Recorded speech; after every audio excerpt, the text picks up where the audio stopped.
मित्र हो नमस्कार. मी चित्रकार वासुदेव कामत.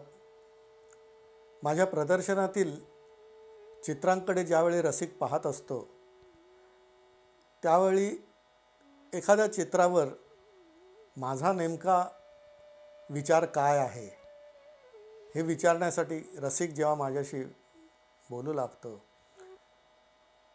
त्यावेळी ते चित्र का सुचलं, त्या चित्राचा नेमका हेतू काय आहे आणि चित्र कसं साकार करतो मी हे मी सांगत असतो. त्यावेळी प्रदर्शनामध्ये टेबलावर गृहिणी बसलेली असायची आणि तीही ऐकायची.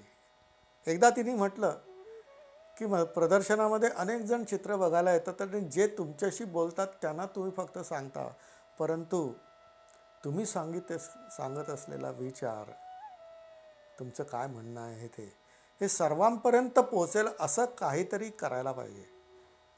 आणि खरोखरीच तिच्या स्मृतीला आठवून हा मी संवाद तुमच्याबरोबर करतो आहे.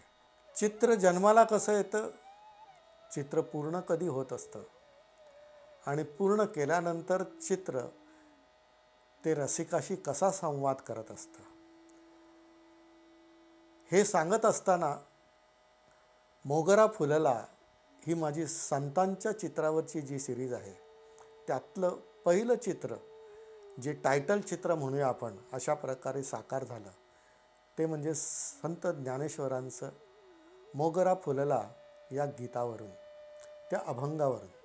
वास्तविक हे गीत तुम्ही सर्वांनी ऐकलेलं आहे. लता दीदींच्या स्वरामध्ये ते अगदी लोकांच्या हृदयापर्यंत जाऊन पोचलेलं आहे. आता संतांची केवळ प्रसंगचित्र न करता त्यांनी ज्या काही रचना केल्या त्या रचना ज्या विचारातून साकार झाल्या, प्रत्येक विचाराला एक भाषा असते, त्याला शब्दामध्ये गुंफलं जातं आणि त्याच विचाराला एक दृश्य परिमाणसुद्धा असतं. हे आम्हा चित्रकारांना तुम्हा सर्वांना जाणवत असेल. त्यावरून मला ज्ञानेश्वरांचा हा अभंग जो अत्यंत आवडीचा आहे माझ्या, तो म्हणजे इवलेसे रोप लावी अले द्वारी, तयाचा वेळू गेला गगनावरी. हे चित्र म्हणजे ज्ञानेश्वरांचं पोर्ट्रेट किंवा प्रसंगचित्र नाही आहे, तर भावचित्र आहे. आपण एखादं सत्कार्य करण्यासाठी किंवा सत्कर्म करण्यासाठी, एखादा चांगलं कृत्य करण्यासाठी ज्यावेळी आपल्या कृतीचं बीजारोपण करतो आणि नंतर त्याला आपल्या तपश्चर्येचं, आपल्या साधनेचं जेव्हा सिंचन करत असतो त्यावेळी ते रूप आणि ते रोप हे गगनापर्यंत जाऊन पोचतं.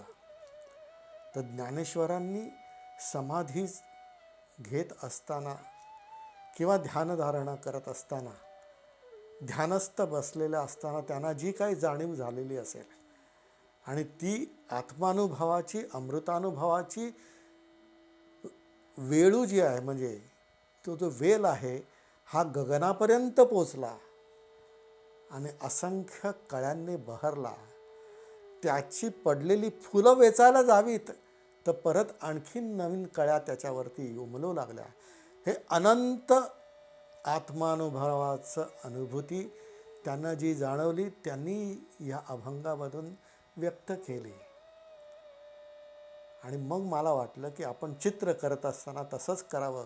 ह्या चित्रामध्ये तुम्ही बघा की दरवाजाच्या चौकटीवरती, उंबरठ्यावरती ज्ञानेश्वर बसलेले आहेत आणि ते अशा ठिकाणी बसलेले आहेत की ते आतही नाहीत आणि बाहेरही नाहीत, उंबरठ्यावरती बसलेले आहेत. हे माझ्या कल्पनेने केलं. हे चित्र साकार होत असताना जेव्हा आपल्यामध्ये तो विचार यायला लागतो त्यावेळी आपल्याला काही गोष्टी सहज जाणवू लागतात आणि त्याच्यामधून आकार धारण होत असतो. ज्ञानेश्वर ध्यानस्थ आहेत. त्यांनी लावलेल्या रोपाचा वेळू गगनावरती गेलेला आहे, फुलांनी बहरला आहे, परंतु केवळ या एकाच अभंगापुरतं हे चित्र मर्यादित करावं असं मला वाटलं नाही. त्यांची परत दुसऱ्या अभंगातली मला ओळ आठवली आणि ती म्हणजे पैल तिरी काऊ कोकत आहे शकून गे माये सांगत आहे. आता कावळा हा आपल्या दृष्टीने एक निषिद्ध पक्षी असल्यासारखा असा जरी असला तरी आपल्याकडे अशी एक चांगली कल्पना आहे की आपल्या दारामध्ये किंवा परसामध्ये जर कावळा सारखा आरवायला लागला कावकाव करू लागला तर आपल्याकडे पूर्वी जा रे बाबा उडून जा, कोणीतरी पाहुणा येणार आहे का, म्हणजे कोणीतरी पाहुणा कुठली तरी एक चांगली अनुभूती अशी येणार आहे त्याची चाहूल देण्यासाठी तो कावळा आहे. आणि त्या कावळ्यालाच ते म्हणतात उड उड रे काऊ तुझे सोन्यानं मडवीन बाहू. जीवनामध्ये कठोर अनुभव येऊ शकतात, चांगले अनुभव येऊ शकतात, परंतु समदृष्टीने बघायला लागल्यानंतर त्याच्या पलीकडचं काहीतरी जाणवायला लागतं. आणि समदृष्टी प्राप्त झाली की त्याच्यामध्ये दुःख आणि सुख याच्यापेक्षा एक वेगळं समाधान आपल्याला जेव्हा मिळायला लागतं, ते समाधान जे असतं ना ते आपल्या जीवनातले सुवर्ण क्षण असतात. आणि हे सुवर्ण क्षण जणू काही त्या कावळ्याला उडून जा म्हणून सांगत असताना ते तुझे बाहू सोन्यानं मी मडवीन, ते खरोखरच पैलतिरीचा अनुभूती मला जर मिळणार असेल तर माझ्यासाठी हा शकून आहे असे संत ज्ञानेश्वर सांगतायत की काय, असं मला त्या अभंगामधून त्यांच्या रचनांमधून जाणवायला लागलं.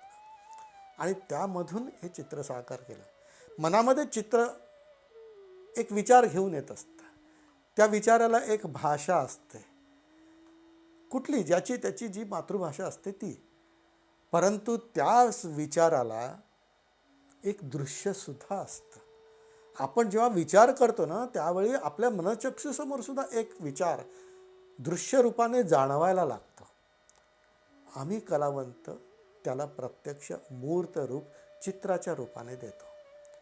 विचाराला धरातल मिळालं की ते अमूर्त असलेलं मूर्त रूपात कधी ते काव्यामधून येतं, कधी ते साहित्यामधून येतं, कधी ते अभिनयामधून येतं, कधी ते चित्रामधून येतं, कधी ते शिल्पामधून येत असतं. अशी संतांची सिरीज करत असताना या पहिल्या चित्रानेच मला अशी प्रेरणा दिली की आता ही जी संतांची मालिका आपल्याला जी करायची आहे त्या मालिकेमध्ये त्या संतांनी ज्या ज्या रचना केल्या आहेत आणि त्यातली जी रचना मला भावलेली आहे, मला आवडलेली आहे, त्याच्यावरती आपण संतांचं चित्र त्या ठिकाणी साकार करायचं. हे प्रसंग चित्र नाहीत, ही भावचित्र आहेत. अशीच अनेक भावचित्र मी जी करत आलो आणि ज्या माझ्या गृहिणीची इच्छा होती की तुमचे विचार हे सर्वांपर्यंत एकाच वेळी पोचले पाहिजेत, या हेतूने आपण अनेक चित्रांचं निरूपण ह्या चॅनलद्वारे संवाद रूपाने आपण एकमेकांना भेटणार आहोत. नमस्कार.